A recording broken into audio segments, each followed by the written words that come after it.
One city councilor, and I'm the chair of the Boston City Council Committee on Government Operations. Today is September 23rd, 2025, and it is exactly 10:06. In accordance with Chapter 2 of the Acts of 2025, modifying certain requirements of the open meeting law and relieving public bodies of certain requirements, including the requirement that public bodies conduct its meeting in a public place that is open and physically accessible to the public, the City Council will be conducting this hearing virtually via Zoom. This hearing is being recorded and it will be live streamed on boston.gov/city-council-tv and broadcast on Xfinity Channel 8, RCN Channel 82, and FiOS Channel 964. Written comments may be sent to the committee email at ccc.go@boston.gov and will be made a part of the record and available to all councilors. Public testimony will be taken at the end of this hearing. Individuals will be called on in the order in which they signed up and will have 2 minutes to testify. If you wish to sign up for public testimony and have not done so, please email our central staff liaison, meghan.kavanagh, KAVANAGH for the Zoom link, and your name will be added to the list. Today's hearing is on docket 0766, an ordinance extending and enhancing protections for tenants facing displacement due to condominium or cooperative conversion in the city of Boston. This matter was sponsored by Councilors Liz Brereton, Ruthie Louis-Jean, and was referred to the committee on April 2nd, 2025. Today, I'm joined by my colleagues in order of arrival. Lead sponsor, Councilor Brereton, Councilor Flynn, and Councilor Fitzgerald. I'll go to the lead sponsor, Councilor Brereton, and others for any opening remarks they may have. Councilor Brereton, you have the Zoom. Thank you, Madam Chair, and good morning, everyone. It's so good to see you all. Back in 2021, we did extend and modify the condo conversion ordinance in the City of Boston under the then leadership of Councillor Lydia Edwards, who was on the Chair of Housing at the time. And under her leadership recently at the State House, there's been further modifications at the state level in adding protections for condo conversions for folks, especially vulnerable folks who are elderly, people with disabilities, and try and reduce the threat of displacement for low and middle income households. There's a huge, as we all know, there's a housing crisis in the city, and in some neighbourhoods, there's a real strong drive to convert rental housing to condominiums, and that has resulted in a lot of displacement. So I understand that Karina has a slide deck presentation for us this morning to give us some background and where we're at. And the other thing that the condo conversion ordinance that we enacted in 2021 is due to expire this December. So it's on us to really extend this ordinance, and it seems like an opportune time to make some adjustments and some amendments to it as well. So I look forward to the conversation this morning. This is a very important issue for so many folks in our neighbourhood. Thank you. Thank you, Councillor Brereton. Councillor Flynn? Thank you, Madam Chair. Thank you to Councillor Brereton for bringing this forward. And thank you to the administration team that is here, to the community partners as well. Looking forward to learning more about the proposal. May I just maybe add one point? If we're able to include veterans in the protected class, maybe it's worth at least having a conversation if that's possible at all. Thank you, Madam Chair. Thank you, Councillor Flynn. For sure, I would love to review that. I think that they're part of the federally classified protected class, but I think that's something that we can definitely dive into and fully support. Councillor Fitzgerald? Thank you, Chair, and apologize. I'm in transit, so I cannot be on camera. However, it's an important conversation to have. Look forward to being educated around this topic more. Market forces versus people's reality is a constant battle that we try to find the fine line on and make fair for everyone. So looking forward to making sure we can help those that want to stay in the city stay in the city. Thanks. Thank you. Just making sure no other colleagues have joined in. They may, and I'll just call them out when they do. But I really just want to commend Councillor Braden for your leadership and your policy chops for bringing this forward to align with the Affordable Homes Act of last year. The expansion into non-owner occupied 2 and 3 family buildings was something that we were trying to work through in 2021, and increasing the tenants notice period is, I think, spot on, just given the housing crisis. And so I really do look forward to this conversation. And this dates back to like 1983, I think, the leadership through this council and pushing forward protections like this. And I just look forward to hearing from MOH, and I don't know if OHS is here or data from them, but understanding what the expanded protections or the impact that the expanded protections has had over the last couple of years. East Boston, as we know, has seen in a boom of condo conversions, which has led to displacements. I don't know if we have numbers on that, or if we can get into that in some of the data, but we're seeing how expensive condo sales are. So this is more important than ever. I look forward to this conversation and hearing from both the administration and my colleagues on how to further strengthen it. But it's already in a good place. And again, just want to commend Councillor Braden for that. Okay, I'll turn it over to the administration. Chief Dillon and Karina, if you have your presentation, and we'll have central staff share it, and you can take it away. The floor is yours. Good morning, Madam Chair and councillors and general public. For the record, my name is Sheila Dillon, and I'm Chief of Housing for the City of Boston, and I'm here with my colleague, Karina Oliver Milchman. And I'm going to hand it over to Karina in just a minute, she and her team have done a lot of work on this particular issue. But I am very excited to be here. One, because I think we have an opportunity to strengthen this important tool, and make improvements on its enforcement. But in doing so, we want to make sure that we're hearing all voices from the public and certainly from the City Council. So I'm here really today to listen to you all and the general public as we refine this proposal, and as we update the condo conversion ordinance. So with that, I'm going to hand it over to my colleague, Karina Oliver Milchman, who will walk us through what is in existence now and some of the opportunities before us to strengthen this important tool. So thank you so much. Karina? Thank you, Chief Dillon. Thank you, Madam Chair, Councillor Braden, and colleagues. I'm very happy to be here and have this conversation with everyone. I'm sorry to interrupt, Karina. Before you go in, can you just share permission to Ethan Vera for the presentation? Yes. Thank you. I apologize.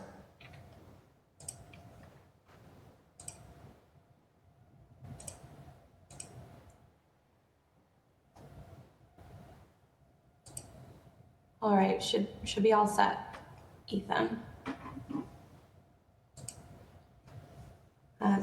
For the record, my name is Karina Oliver Milchman. I am Director of Policy Development and Research for the Mayor's Office of Housing. And if Ethan can access the slides, we can dive right in.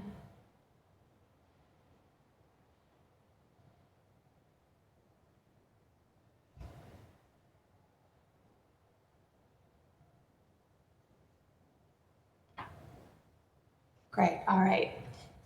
So just skipping to the next one. The city's condo conversion ordinance is a really key anti-displacement tool that was adopted in 1999 and last amended in 2021. We are able to have this tool locally thanks to the 1983 state condo law that protects tenants facing displacement due to condo conversion. Importantly, it has only applied to residential properties with 4 or more units built before 1983 per state law at the time. It requires owners who intend to convert rental units to condos or a cooperative to provide certain rights and benefits to tenants. We'll get into that. And as Councillor Braden noted, it does expire at the end of this year unless it's voted on to renew. So a very important action to take.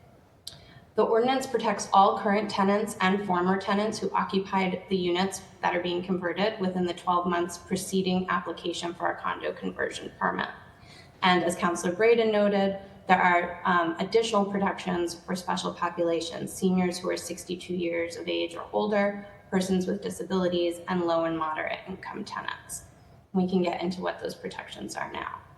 So notice of intent to convert has to be provided to tenants at least 1 year prior to vacancy or 5 years for those special populations. Lease extension for the length of the notice period, 1 or 5 years, with the same terms and limitations on rent increases, a right to purchase the future condo, and relocation benefits, either $10,000 a unit for general populations or $15,000 a unit for those special populations I noted. So we are all thinking, thanks to the new authority under the Affordable Homes Act, about expanding the ordinance to smaller buildings. I think this is the most impactful change that we can make to the ordinance. Most Bostonians facing displacement due to conversion live in smaller 2 and 3 unit buildings that aren't currently covered by the ordinance. And you can see in the graph here that if we were to expand coverage from 4 unit buildings to 2 unit buildings, in 2024, for example, if we had had that expanded coverage, almost 100% of tenants who are displaced due to conversion would be protected by the ordinance. So 99% versus 25% in 2024. So a really, really impactful change to make to the policy. Next slide, please. So we conducted analysis on 2019 to 2024 conversions. And we did find that if we expanded it to 2+ unit buildings, the ordinance would have protected 97% of rental units over that time period. And very importantly, the tenants of the smaller buildings are really most in need of those protections. 91% of rental units in buildings with 2 to 3 units lost to conversions were located in some of Boston's lowest income areas: Dorchester, Hyde Park, Mattapan, Roslindale, Roxbury. And on the next slide, you can see the distribution by neighborhood of units covered in buildings with 4 or more units versus covered in 2 to 3 unit buildings by neighborhood. So this graph shows that, which neighborhoods have the highest rates of conversion, and also how many more units would be covered if we expanded to include 2 to 3 unit buildings. Next slide, please.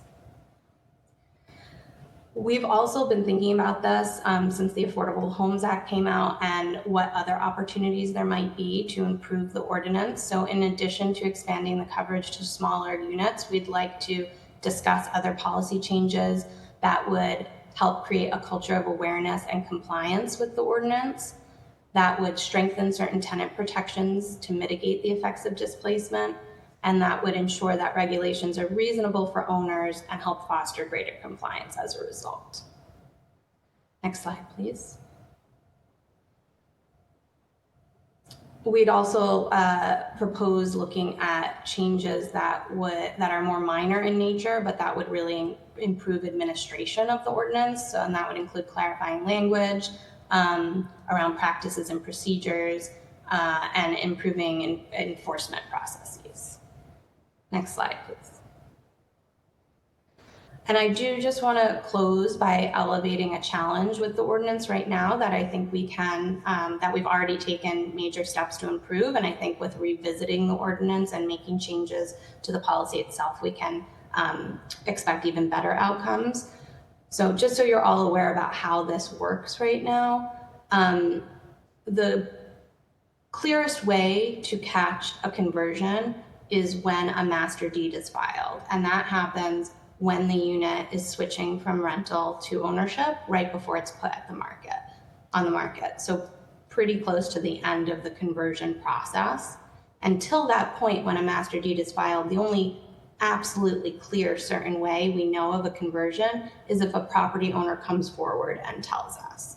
So as a result, a lot of conversions are identified after a tenant is displaced, if there is a tenant. There's a lot of cases of conversions where there are no tenants in the last 12 months. And that's obviously a problem in terms of protecting these tenants. Next slide, please. So to identify conversions earlier, we've taken a number of really important steps.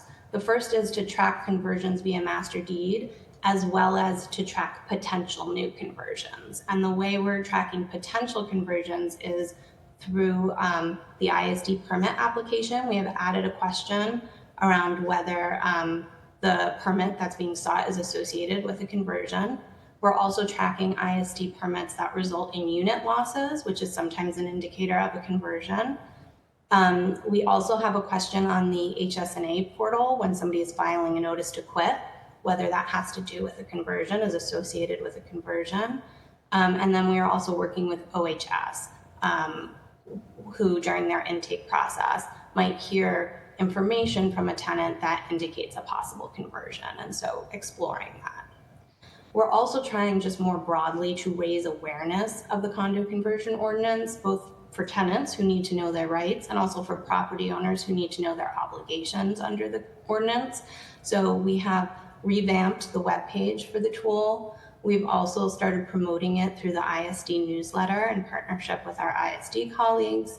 We are doing proactive outreach and repeat communications with property owners. So those who own a unit that we suspect might be converting based on some of the data points that I just spoke to. And once we actually update the ordinance and renew it, we'll do a lot more promotion as well around the changes that go into effect. So next slide, please. I think I might have one more.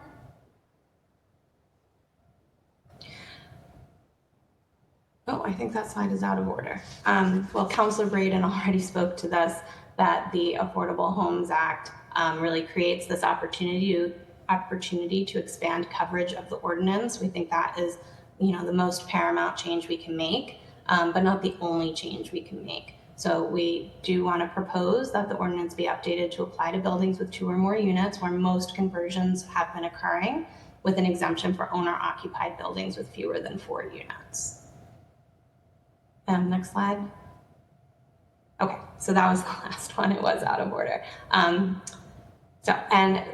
look forward to hearing from everyone today what additional opportunities they see with the ordinance and questions that people might have. Thank you. Thank you so much, Karina. And I do just want to shout out that we have Mac McCray here from GBLS, who has been a longtime advocate and partner in this work. Mac, if you have any comments or statements, please feel free to do so now. Sure, thank you. I appreciate speaking with you all, Madam Chair and members of the council.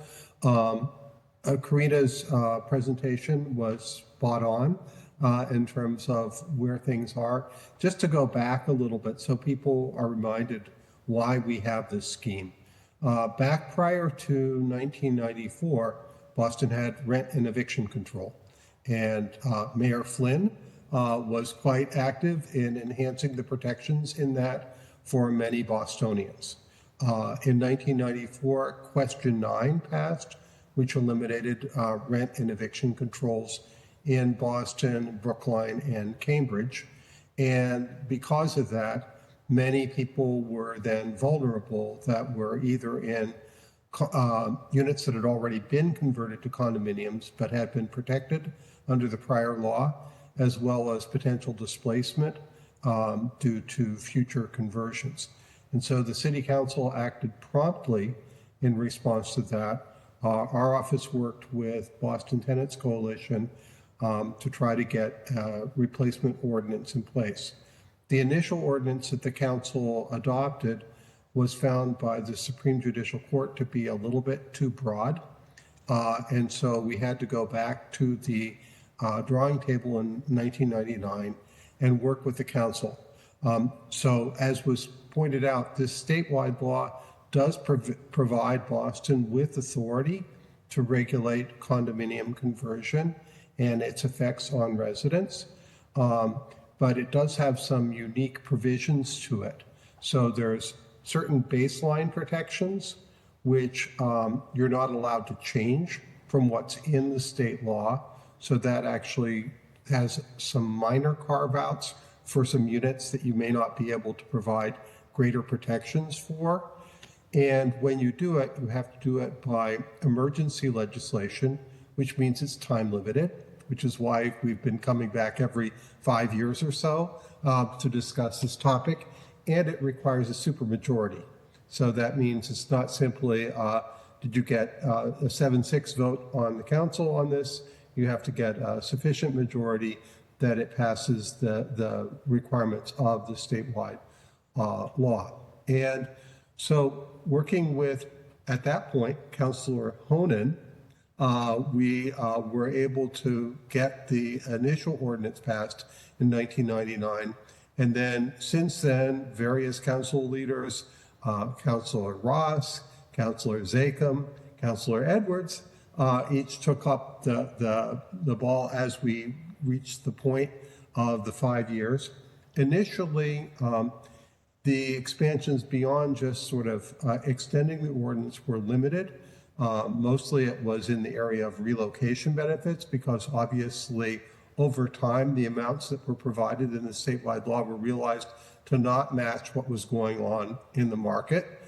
And then in 2019, there were major enhancements that were done, which then required us to get into an extensive conversation with both the Mayor's Office of Housing and the councilors about sort of like where all should we go? You know, what all would it be good to add? Where were we limited in terms of where we could go?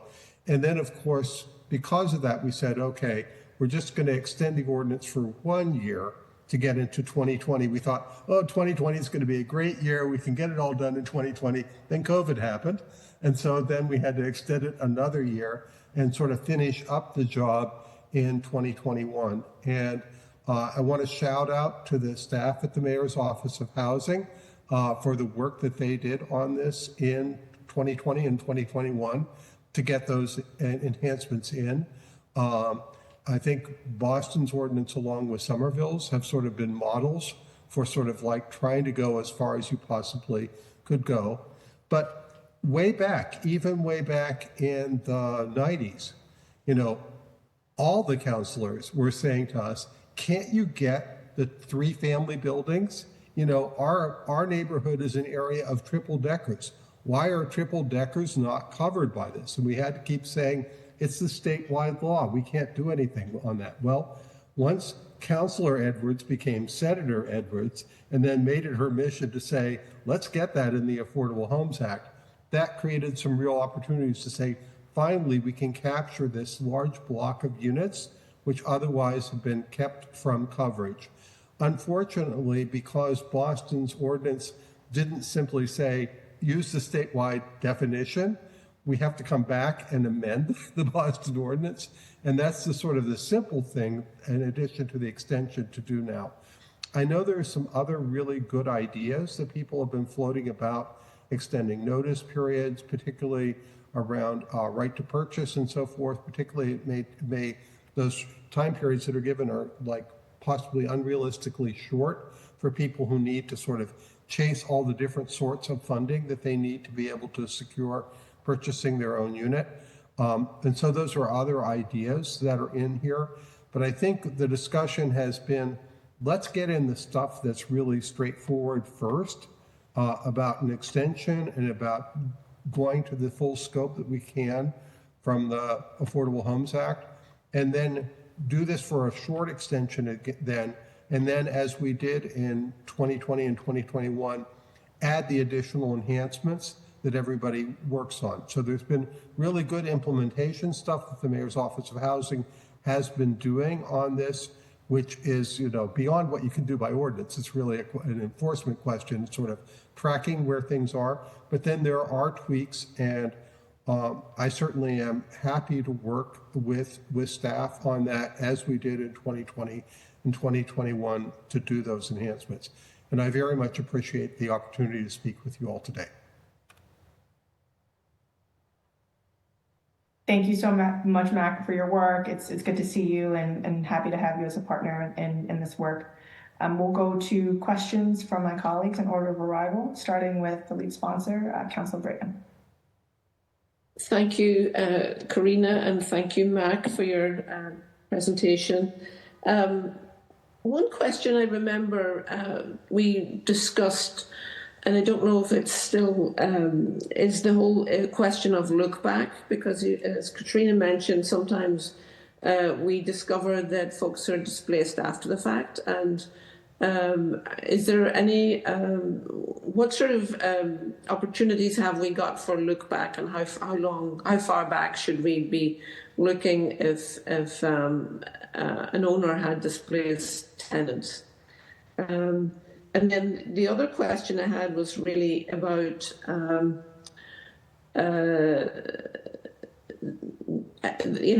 we actually do this in this moment. Is like it's imperative that we do an extent that we renew this ordinance that's on the books already, and then in terms of the added enhancements, I'd love to understand from Mac in terms of, I have ideas myself, but what other enhancements we may require or need to address the particular challenges we have in Boston. Karina, you want to go first? Sure. So right now the ordinance has a 12-month look back period, and that is from filing your conversion permit application or otherwise establishing an intent to convert. Now the problem I think is less with the 12-month period and how long or short that is, and more with people coming in and filing for their conversion permit or otherwise connecting with the city or the city connecting with them, so that we can start the 12-month look back prior to them filing a master deed. I think that is really the pinch point, is if you're already filing a master deed, you've already displaced your tenant, we can look in the 12 months preceding that for the tenant, and maybe, they've been displaced within that window, maybe they haven't. But I think the issue is really connecting with the property owners sooner, so that we can protect the tenants in that 12-month period versus expanding it to 16 months or 24 months, which I think is kind of beyond feasibility here. So connecting with the property owner is really going to be a critical piece of the process, and making sure that they understand the situation. Absolutely. And I think, part of that is administrative processes and improving those. And that's why we've been working on that so much the last year. And part of it is also just creating more of a culture of awareness that this ordinance exists. It is a powerful tool. There are obligations under that tool that you must fulfill, and making sure that people know, if I am converting, I need to do X, Y, and Z. And I think there isn't as much knowledge of this tool right now as there needs to be. And I'm very hopeful that beginning with this conversation, that is going to change. But we can also do more to promote the tool itself. On the other side of that then is the notice period. For folks that are probably having greater challenges to find a new home, like people with a disability or elders, so the notice period will increase to 5 years. Is that what we're talking about? And is that a challenge? Just the way, is that a challenge? Is that a challenge, giving that length of time for a notice period?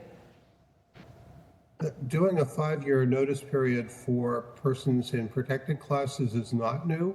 So that would not be, I think there was some discussion about extending the notice period for the group that was not in protected categories, and also extending the notice period, particularly for exercising the right of first refusal for purchase.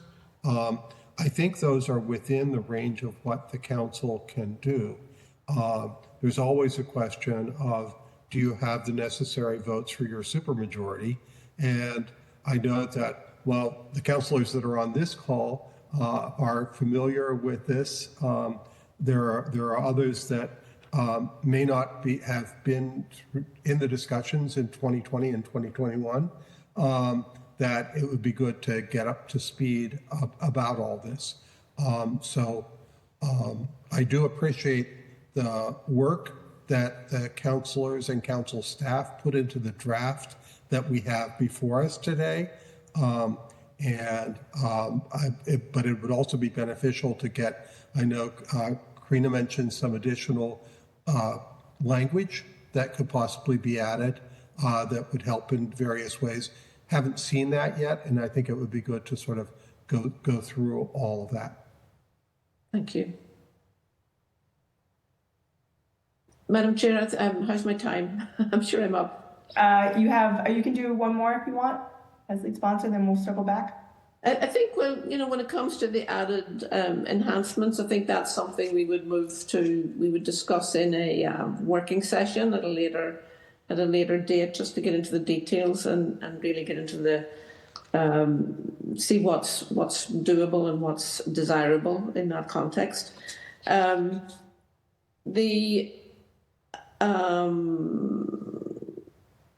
other thing was the definition of low to moderate income.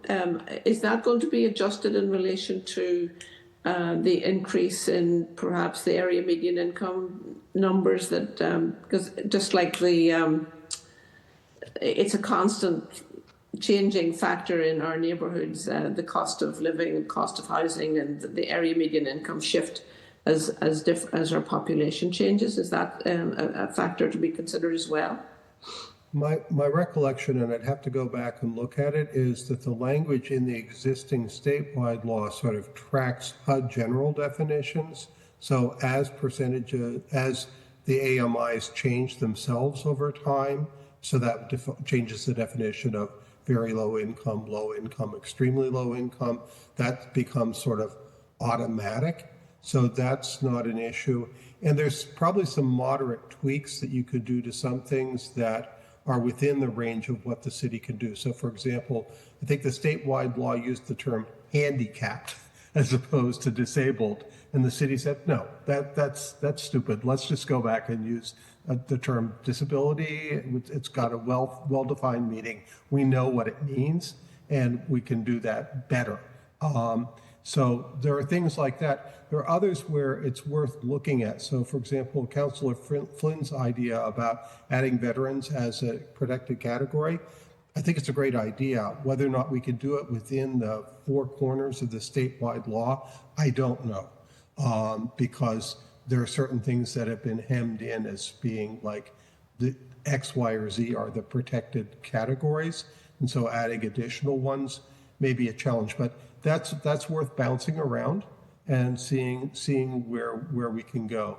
I know we also had some discussions about, for example, right to purchase. And so people mentioned the fact that maybe there are some CDCs out there or things like that might help residents if they might not be able to purchase.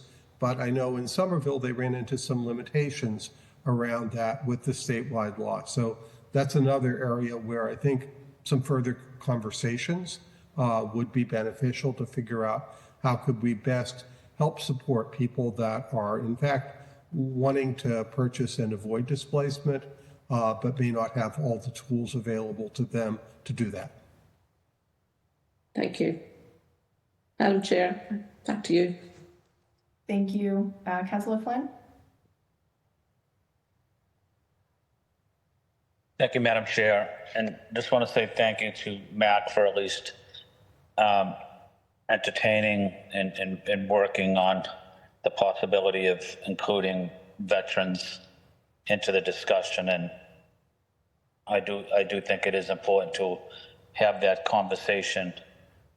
I do bring it up frequently, and as we know, they are a protected class, but there's always pushback from various organizations or officials that we really don't need to include veterans. But I think it's important that we begin that conversation that veterans are a protected class, and it's not like we can just pick and choose, if we want to include them or not. It's the law as far as I'm concerned. And I do bring that up because I do want to stress that as often as I can. So I want to say thank you to you, Mac, for acknowledging that. And I also want to acknowledge Mac for mentioning Mayor Flynn, who was a strong tenants advocate as mayor and city councilor, probably one of the strongest in the state for a long period of time. So what do you think we could do in terms of including veterans as part of this process or discussion? And is there an opportunity to at least include them or consider them? I'm not sure who would want to jump in and tackle that question, but what would be the negatives of including veterans in the conversation? I'll just jump in just to give my own opinion. I think there is not a downside. I think we should be very, very open to exploring it. Like Max said, we have to work within the confines of the state legislation. So we should, first evaluate whether we can, Counselor, and then if we can't, what might it take for us to expand the state authority given to us. So I'll hand it over to Mac, but I think certainly there's a willingness to look at this. Thanks. Just really quick before you do that, I just want to flag for central staff that Council Mejia is waiting to be let in from the waiting room. Thank you. Sorry, go ahead, Mac. All I was going to add is I think that's an example of if in fact you do find certain barriers in the state legislation. It used to be in the old days we'd say, oh, we're stuck. But I think Senator Edwards pointed out that we're not always stuck on some of this stuff. There may be things where we could convince legislators that things need to shift. You know, another example is there's stuff where there are very restricted protections for certain classes of units, where it even means, for example, that relocation benefits can't be paid to people in certain categories. And so what they provide for is still these old relocation benefits from 1983, which are absurd in terms of the current market. And so that may be another area where it's like, well, the council can't by itself change those, but can we convince colleagues at the State House to sort of look at other things that are in the 1983 law that require enhancement? Thank you, Mac, and thank you, Sheila. And I also want to acknowledge, Sheila, I've worked with you for 8 years on a lot of these issues, and you've always been a strong supporter of veterans. So I want to say thank you to you, Sheila, for your willingness to support our veterans and military families. Maybe one final question. I don't know, maybe it's to the chair or to the sponsor. Can you just explain what the process would be if the city council passes it and then it goes to the mayor for her signature, and what happens then? Can you just explain that process to me? Yeah, I'm happy to jump in. So what this would do is very similar to what has happened in 2019, 2020, 2021. We would vote on it.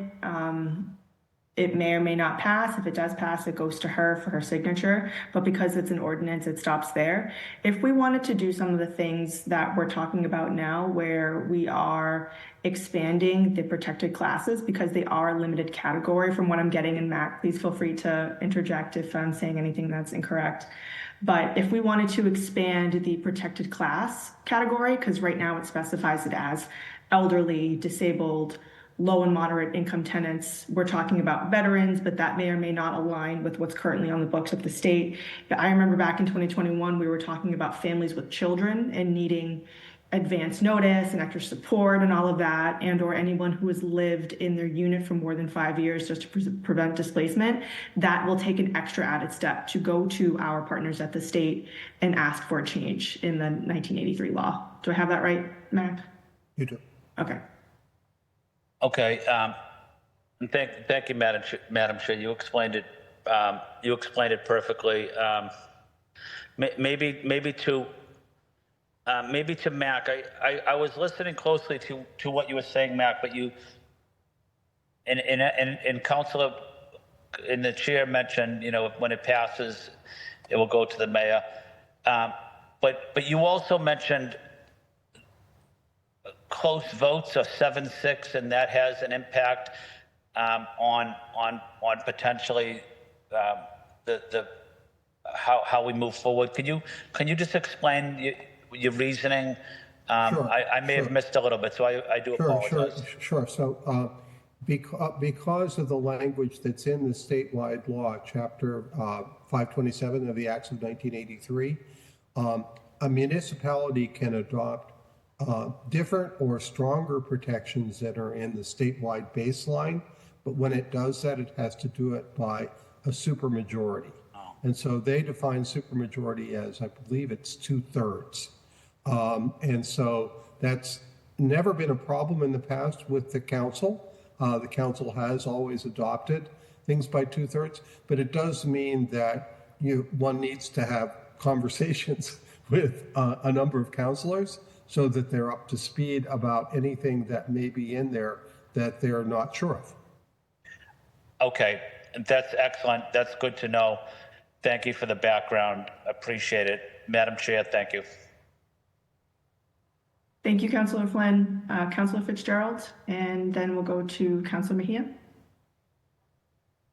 Thank you, Chair. And thank you, everybody, for being here today. So take me just through the process right now as it stands.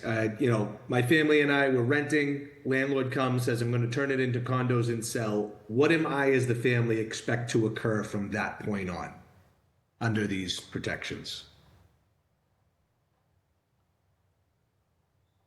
Karina, do you want to take that one? Go ahead. Yep. Sorry, to the city. Yep. Sure. So I think, in the ideal scenario, the landlord would proceed with the steps they're required to take under the ordinance, which is to apply for a conversion permit and be in touch with our staff to ensure that they go through the steps of providing the protections that the family is due under the ordinance. Alternatively, though, that doesn't always happen. They don't always come forward. And so there's one of two things that could happen. One, the city would flag the conversion because of our own tracking processes that we're doing.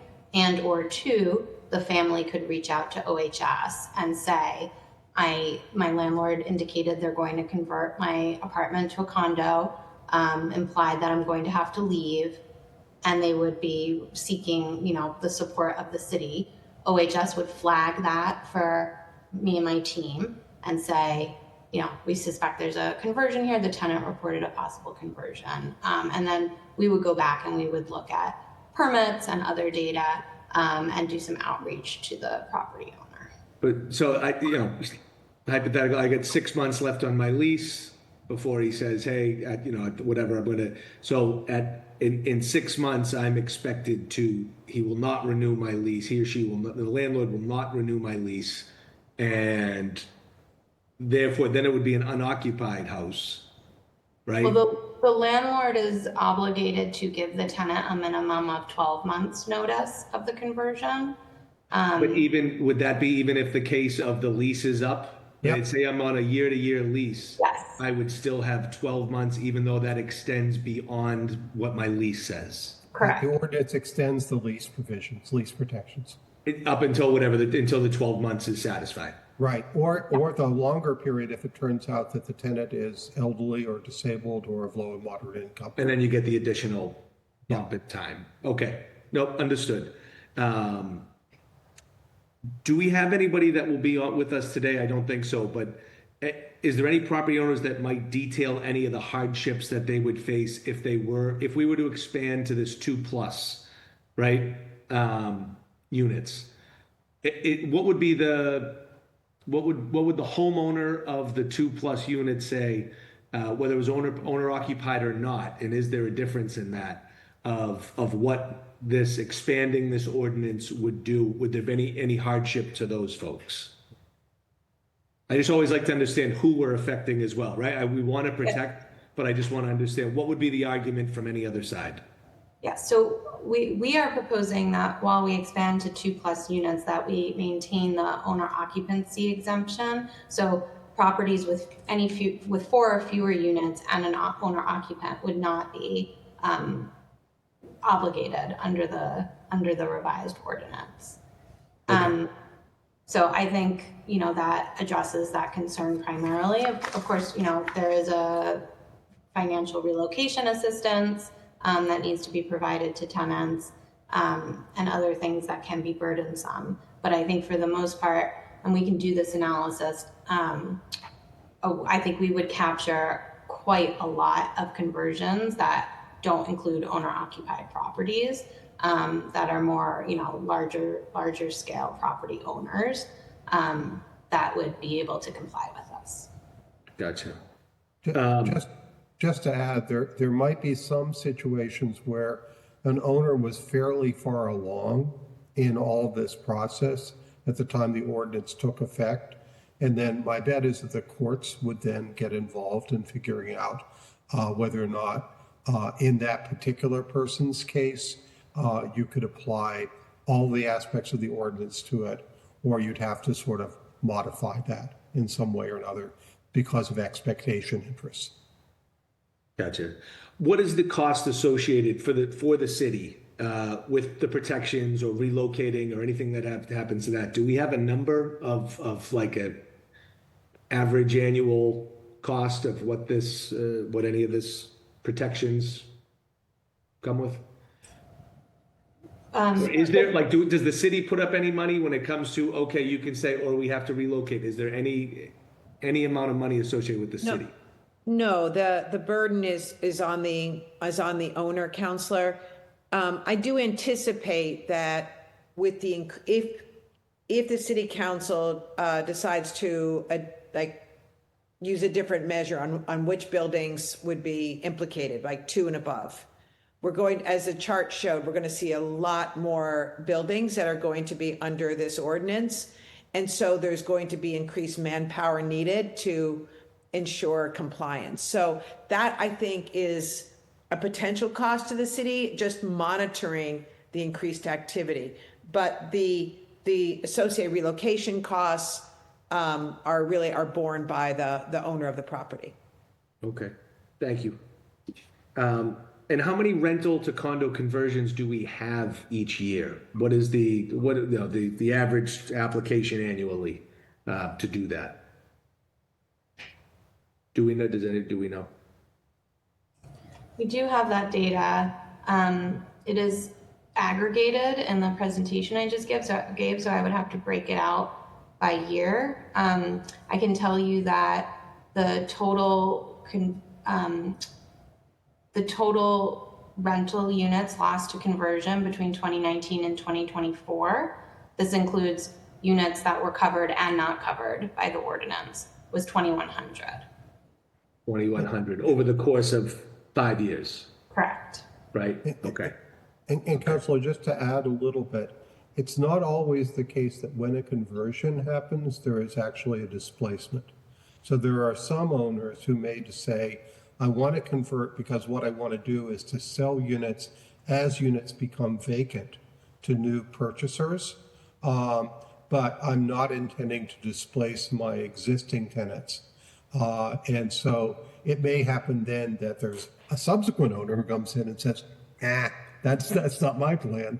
And then those tenants, once they face the displacement, even if it's after the initial conversion, if they were there at the time of the conversion, they get protections. So the assumption is not always that owners are going to displace as a result of conversion. Okay, understood.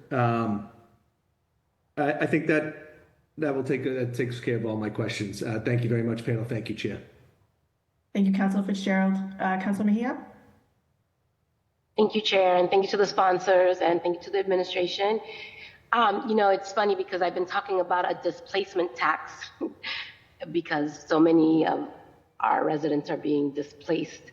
And I'm happy to hear there is actually a pathway towards making sure that when those scenarios come up and unintended harm, but folks end up displaced, that there is a pathway towards being able to provide people some financial supports to relocate. So I'm happy that that is definitely a part of the conversation, and I believe an important part of it.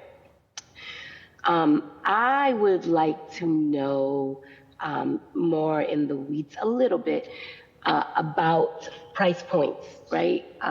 In terms of, I similar to Councillor Fitzgerald, looking at who are we harming, right? There's somebody always going to not be happy about the things that we do, right? So I'm curious, and this is just because we're here having this conversation. Are there any incentives for for landlords to do conversions that then become rent to own or more affordable home ownership? Where's that discussion within this context? Right now, that is not contemplated, Counselor. It's something we could certainly, take under advisement.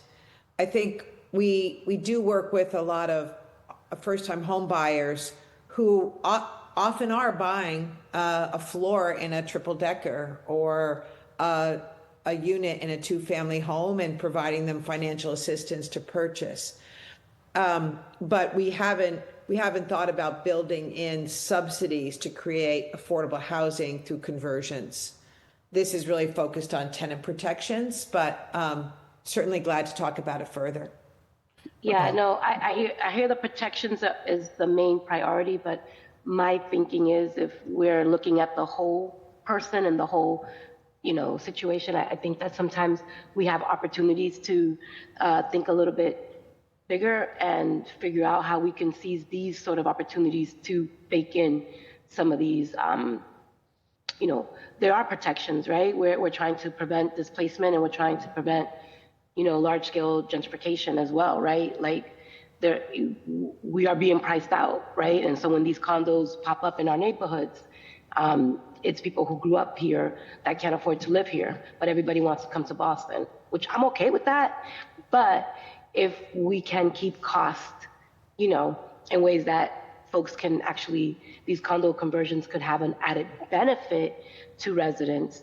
And additionally, there is some incentives for these landlords, and I'm trying to find what the win-win could look like. Yeah, just I think it's interesting that, right, because the residents that are living there now do have a right of first refusal. So is there a way to identify them and work with them if they do want to purchase that unit? That is something we could, I think, own and do a better job of really reaching out to them and saying, you have this opportunity here. How can we help you buy? And with our down payment and lower mortgage interest rates, et cetera. So it is something to explore. It's something that we haven't focused on as much as probably we could. One thing I would add is I think former Councillor Bach, when we discussed the ordinance in 2021, added a provision that was an affordable housing exemption. So if in fact there was a deal that was going to be a combined condo conversion, but also retaining affordability for the complex, that could pass. But of course, it then needed to sort of go through an approval process so that everybody was fine about it and saw, yes, this makes a lot of sense. So there is some language that's in the existing scheme that does provide for that. Good. Happy to hear that. And then could I learn a little bit more about what the relocation fees look? I mean, I know every fee is going to be unique, but could I just get a ballpark figure about what it looks like and how are we going about making the determination of what that payout could look like? Yes, Counselor. So the relocation fees are standardized per the ordinance, and they are $10,000 for general population per household per unit. Oh, can you define for our viewers? I do have people who follow me who don't understand all these big words.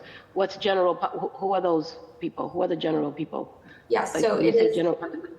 It is defined by the ordinance as anyone who is not elderly, 62 years or older, with a disability or low to moderate income. And so those households, those who are members of those three groups, are entitled to $15,000 in relocation assistance rather than the $10,000. That's default. And then to Councillor Flynn's point earlier, and I know I don't see the chair, so I'm going to assume, because I haven't seen her, that I still got a little bit more time. But I do have another follow-up question, similar to Councillor Flynn, in terms of protected, targeted populations. I'm curious about is there an opportunity to expand for more like additional vulnerable populations, right? I think of our returning citizens. I think of, I'm not sure what it looks like for folks who are, don't have legal status or are undocumented. I'm just curious about those additional layers, because I do know that folks who are undocumented usually have a harder time finding housing, and in situations like this probably won't, unless explicitly, guided towards any type of relocation fees, probably won't have the financial means to pack up and go. So curious about what that could look like under this administration. Yeah, I think we certainly have the opportunity to explore, where there is need in our community that might not fall into those three categories that I listed, as well as the legal constraints in expanding special population status as defined in the ordinance. I'm not sure off the top of my head what state law has to say on that. Mac, perhaps you want to chime in here. Yeah, I think as I was saying earlier during the questioning from Councillor Flynn, there may be limitations that are in the statewide enabling law that may constrain what the city can do, in which case you may have to then see, are there allies at the state legislature who could perhaps revise or amend the state law, just as was done in 2024 about the unit coverage issues. Probably you first need to have some majority sentiment among the councilors about where exactly you'd like to go with that. And then certainly that could get worked. Yeah, I would just say, because we're in this phase right now in the policymaking process, right? We're having a hearing, we're trying to figure some things out, that I think these are the moments, at least from what I understand, policymaking works, is this is an opportunity for us to look at where all the gaps are and seize this opportunity to send something over that is fuller, right? And reflects a lot of the things that we want to do. So when we send it over there, we're sending it over with another accompanying home rule petition or something else, or like a complement to this, or we can bake it right into this ordinance that we're working on right now. Like, I'm curious, I'm asking questions just to see what is possible in this stage, because this, for me, I think is the most important part of our process and our time together, is really making sure that what we sent over there truly reflects the will and the opportunities that we have.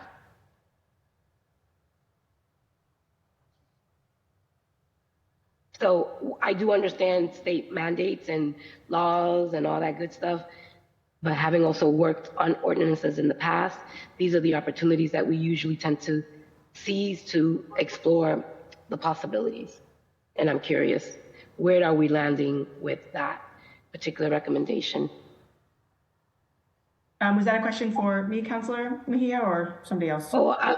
Well, whoever feels they're the most appropriate individual to answer it. I'm just trying to better understand, how we, support the work that we're trying to do. And as always, I like to go a little extra with everything that I'm trying to do, because I really want to make sure that we are seizing these opportunities.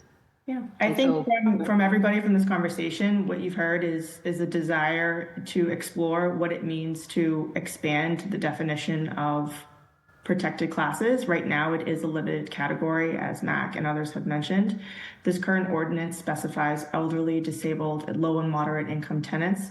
We had talked about veterans. I had brought up families with children, anyone who's lived in their unit for more than 5 years, you are bringing up undocumented folks. I think these are all things that well, at least for me, I generally agree with and value, and think it would be a worthwhile endeavor to explore what it might mean to, as you mentioned, have this ordinance and then have an accompanying home rule petition, or if it looks like trying to partner with some of our state colleagues to have them introduce something up there, whatever it looks like, I'm certainly committed to exploring that as a supplementary docket to go further.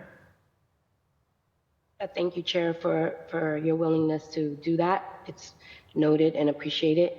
And I'll just say for my own edification, while I still have the mic, is that it has been a very, interesting time in the policymaking space here in this iteration over the last 2 years. And so I want to make sure that whenever I'm showing up to hearings that help push us a little bit further, that push comes from a place of wanting to make it better. But if there are things that I'm proposing that can't be done, it's really important for everyone to manage my expectations so that I don't, walk away, we can't do it. So I do appreciate the feedback regarding the statute and what we can and cannot do, and better understanding where are the places that we're going to have to push a little bit harder. So I appreciate your time and your willingness to answer my questions. I know I am at time, so I appreciate the indulgence. Thank you, Councilor Mejia. I'm just making sure that no one else has joined us, at least from our call. Oh, we have Councilor Erin Murphy. I apologize, Councilor Murphy, I didn't see you come in. If you have any questions, please go right ahead.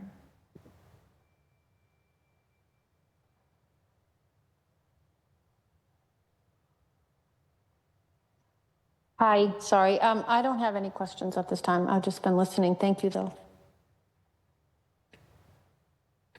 I just want to thank my colleagues for their great and thoughtful questions.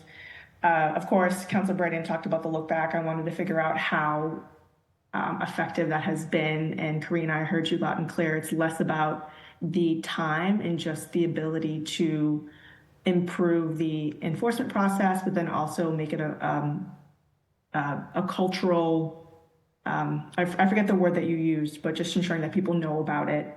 How often are you getting, we're going through the process and tracking the master deeds and all of that and getting information as it relates to permits.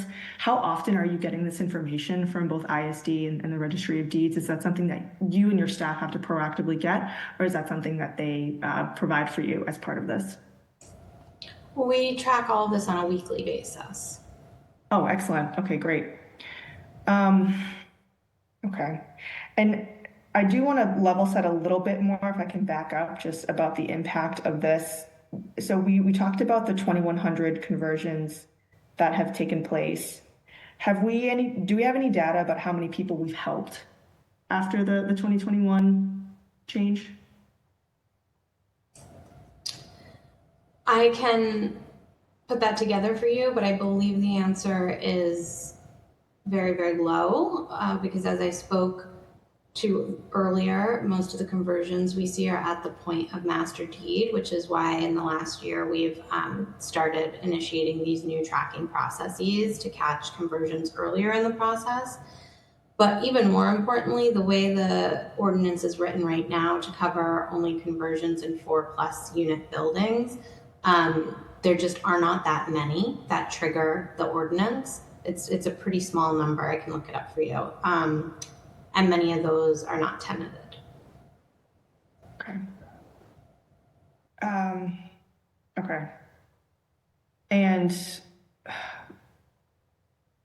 I'm just looking at my notes here. There's so much that I want to go over. And I guess this is more for a working session, but you were talking about improving enforcement processes. It seems like owners either don't know to come to you, or there's really no ability for us to either provide a stick if they don't.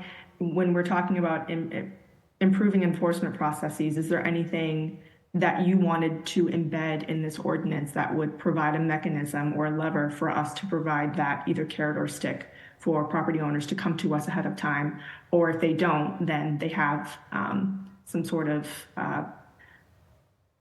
fee or something that we institute that either puts them on notice and then limits them in the future. I don't know. Is there anything that you all have talked about internally that you wanted to include in this?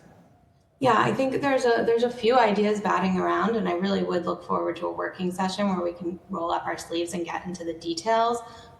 One idea that we have that we've spoken about is a preliminary permit. So a property owner would come in and they would ask for a preliminary conversion permit earlier in the process, like at the beginning of the process, and it would be issued. And then there would be the entire timeline with the 1-year notice period or 5-year notice period, et cetera, prior to the final conversion permit. And so that would set up an earlier touch point between property owners and the city. So that's one idea. Another idea that we've been discussing is if you come in and your units have been cleared out within that 12-month look back period, that we would implement in effect a waiting period between the conversion permit and the final conversion permit, and that would act as like a stick. So if you don't want to be made to wait to get your final permit, come in before you clear out your units. So those are a couple of ideas we've been discussing. Okay, that makes sense. And I think in partnership with the lead sponsors and with you, we can come up with something. I think that would make sense to include it. Of course, we'd love to expand on that conversation in a working session, but it's great to hear that you've already considered this preliminary permit as a way to get them in ahead of time. But it is going to go hand in hand with the outreach and education, right, of folks that are doing this. And Madam Chair, I'd also add, we've been working very closely with ISD as well, who is fining for non-compliance now. It's $300 per unit per day. So that's a pretty hefty stick. And we've implemented, a pretty repetitive communication process with violators. So those who file for master deed without a conversion permit, so that they know that fining is coming if they don't come in and retroactively comply. Okay, that's great. Yeah, I know that there's been a lot of work done administratively in ISD, so that's great that you all are coordinating with them. Who oversees this workflow process within your department? Is that you? How many people are getting that data and reviewing it in real time or weekly? It's my team, and so it's myself, and there is a staff person who is focused on this as one of their primary responsibilities. Okay. And then, of course, if this were to pass and we are able to do 2+ non-owner, it would expand. How many folks do you think that you would need to do this effectively? I would have to reflect on that to give you a realistic number. I'm happy to do that and come back. Okay. Thank you. We talked extensively about protected categories. That's something that I definitely want to dive into in research and then maybe develop something in a future working session. Mac, I'm going to switch to you. And you had talked about some challenges that you had seen in Somerville regarding right to purchase. Can you just expand on that a little bit? And sure, happy to do that. So in Somerville, what had happened was that they wanted to give the city essentially a right to purchase the units at the time of conversion. And this was part of litigation that was brought against Somerville's overall ordinance. And the Superior Court judge eventually found that most of what Somerville did was perfectly fine, no problem. But on this particular one, the judge said, I've got an issue because, in fact, we're not showing that this is a particular protection for people against displacement. It's essentially maybe trying to create affordable housing opportunities in the city, but it isn't necessarily protecting these particular individuals against displacement. And so that's partly the issue. And while there is some language that's in the statewide condo law about city rights to purchase and resident rights to purchase, it mostly has to do with what happens if the city already has a right to purchase and therefore may have the right to trump the residents' right to purchase if the city is wishing to exercise that. And that does exist some places in Boston. You know, for example, I know in the 80s, there were a number of things that went through what was BRA at the time, where BHA actually ended up with a bunch of condo units in its rental stock because of that. And because then the city and the BHA had rights to purchase units that otherwise they didn't have. So that's the challenge that exists, is whether or not there's some way to sort of thread the needle to get opportunities to sort of help residents avoid displacement who may be interested in purchasing. They may not be able to purchase by themselves. It may be things like sort of thinking of the alternatives of like, could we do a limited equity co-op instead that might be able to preserve? And it's some of the stuff that the city has been facing challenges already around sort of when it goes with its acquisition task force and sort of like, how can we avoid things sort of just going into the private market and resulting in displacement? Are there opportunities here that actually might preserve a community resource? And so others can speak far more eloquently to that than I can, but that's the challenge. Thank you. Yeah, and thank you for expanding on that. Does the administration want to expand on that at all, or? We have been trying to work with nonprofits and some for-profits on acquisitions more, a lot more than we ever have in the past. The right to purchase, I'm just wondering, Mac, just a question for you. Is it after the conversion, or does the state law, is it after the conversion, or is it before the conversion? It's essentially at the time of the conversion. So that's why we in fact have it as something that's separate from the displacement, because as I said, there may be times where an owner wants to convert a whole building to the condominium form of ownership, has no interest in displacing existing residents, but you may very well have an existing resident who says, I'd like to take that opportunity to become the owner of my own unit rather than have some stranger come in and be that owner. So yeah, that's when it takes place. Great. And I do just want to uplift Council Mejia's idea of trying to formalize the partnership between first-time home ownership and this period in which they have 12 months before the tenants must vacate to get their bearings in order. And if they do want to purchase the unit, I think that's a great idea. I know that would more so be like an internal policy change, but I guess, Sheila, for our edification, is there anything that we should know, like the time that it takes to do something like that, to set up the systems? I know that you already provided that answer to Mejia, but something I wanted to talk about myself. Certainly the programs to assist people to purchase, they exist, right? So if a landlord gave a right to purchase and a price could be agreed upon, then the owner, the resident in that unit could start working on getting themselves ready to purchase. What we haven't contemplated beyond down payment and better interest rate mortgage products, et cetera, is trying to make the unit more affordable. So I think the difficulty would be if the unit was selling for, $900,000, something that would just, then it would become infeasible to help one household buy a unit. If it was more, moderately priced, then we could sort of put our heads together. So I think the devil is in the details on whether we could implement something like that. Great.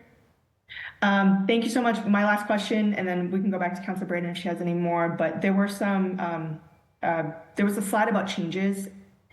Can you just talk about that a little bit more? Any changes to the specific language, just so we have it, we can review it and then have it ready for the working session? Or is that something that you wanted to just dive in to at a future date?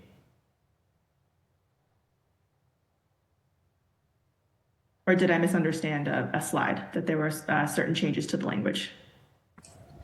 Well, we were discussing making changes to the language to improve administration and enforcement.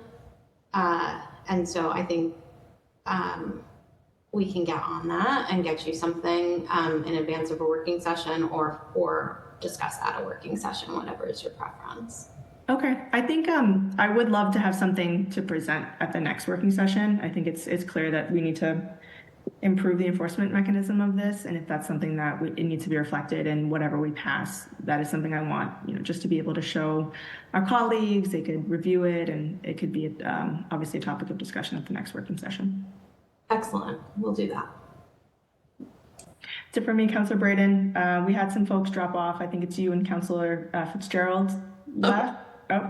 With the last two standing. Maybe, Mac, if you could speak to a little, I know the city right to purchase is something that they bumped into in Cambridge, but, if there's a group of tenants, the notion that perhaps they'd partner with the CDC or a land trust to help them become homeowners in that situation, how feasible is that, and have we had much experience with making that work? Yeah, I'm familiar with that since Boston Tenant Coalition had a conversation with me and several of those groups, and I'd say it's a longer conversation because of the limitations in the statewide language. I think there are ways to do it, but there may be a question about what Boston City Council could do again versus what may be in the statewide law.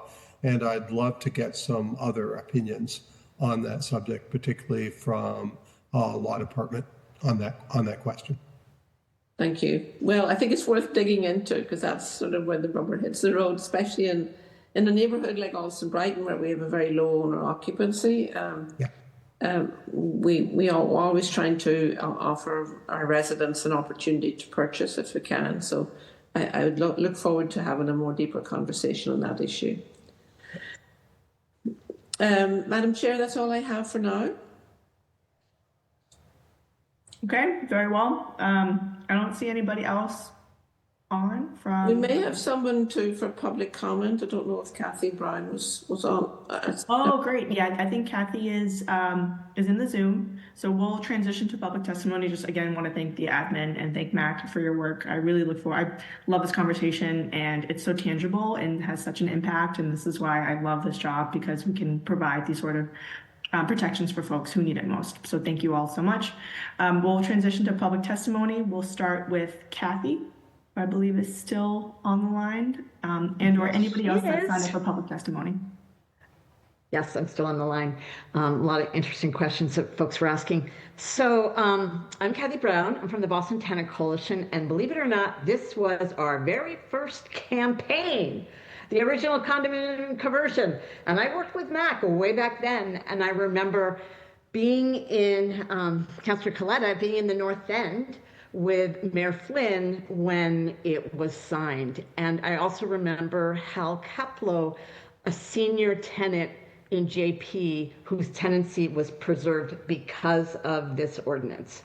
So it is really important that it's definitely has been a very important tool over the years, but as folks have said, it's had limits because of what our housing stock is. And that's why I'm so excited about what Senator Edwards did and what is filed here, and the opportunity to work on next session, because I think there's a lot of possible opportunities, and working with counselors and the advocates and developers to make this as effective as can be, especially in the area of acquiring more affordable housing, people being able to purchase, nonprofits being able to purchase, etc. And I know that that's something that Senator Edwards, part of her interest in making the change at the state level was exactly for this. And I know folks that have been working on the tenant opportunity to purchase, what all can we do with this to make it even more effective? But as one of the biggest limits and why I hope that we can pass it soon, do some working sessions, do a lot next session, but in terms of passing this is changing from the 4-unit to the 2 and 3 family. I live here in JP. I'm looking at all the houses down my street, over there. They're all triple deckers. And who have been buying them recently? But investors. So this is such a big change, and it's been really hard over the years to have it just for so many neighborhoods, as you showed in the slide, I think, Karina, of looking at all the neighborhoods. There's so many neighborhoods that are made up of 2 and 3 families. That's definitely my neighborhood of Jamaica Plain. And so I'm really looking forward to seeing, again, as I mentioned before, what opportunities might exist to be able to, to allow more tenants or nonprofits to acquire when these conversions happen, to be able to get that much more housing off the speculative market. And I know when we bought our house with another family in JP a number of years ago, and we converted, it was owner occupied, but we sold our unit to the first floor to the tenant below market because that was the right thing to do. That's not what investors are doing. So it feels like this is really exciting. I also think it's important, as you when you're talking about the notice to owners, to working with tenants. I mean, can we do a big public awareness campaign about condo conversion protections, and make sure that you're not being evicted because your owner plans to condo convict in the future. So I'm really hoping that we can look at that along with potential opportunities to purchase, definitely in terms of protected classes, immigrants, veterans, whatnot. We have a lot of protected classes, thank goodness, in our state Fair Housing Act, and what can we, including those, some of them, what can we do in terms of this ordinance? So again, maybe do a working session, but make sure that we pass it soon. And then next session, I know that a lot of folks, including tenant advocates and land trust folks, and I think again Senator Edwards, are really interested to seeing that we can do all we can to make this even stronger. But just changing it from the 4 units to the 2 and 3 is a big change. So, thank you, Council, for making this, soon to be making this happen. And I look forward to working with y'all in the future. Thank you. Excellent. Thank you so much, Kathy. It's so good to see you. And just thank you for everything that you've done, and the lesson for all of us too, and how to actually be effective in this work. Okay, just making sure we don't have anybody else for public testimony. Nope, no one else has signed up.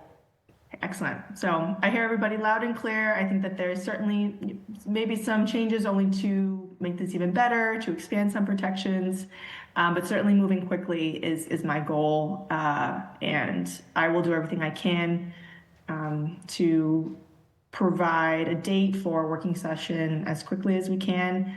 And everybody, of course, will be invited. Councillor Braden, I think it may make sense, to Councillor Fitzgerald's point, it's always good to have everybody, all stakeholders at the table. If there's somebody from the homeowners association, whichever one it is, that makes sense there in the conversation, just to get their take. I always welcome that, and I think it makes for better policy. So do you want to provide a closing statement, or? No, just to thank everyone.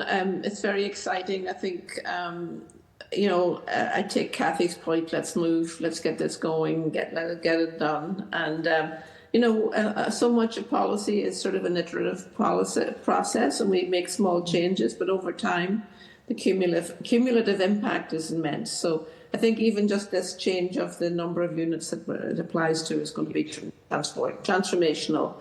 And let's do it. And I appreciate your leadership, Madam Chair, and I look forward to scheduling a working session at your earliest convenience. So, and thank you, Matt and Karina and Chief Dillon and everyone who's participated this morning. I appreciate your attendance and your insights.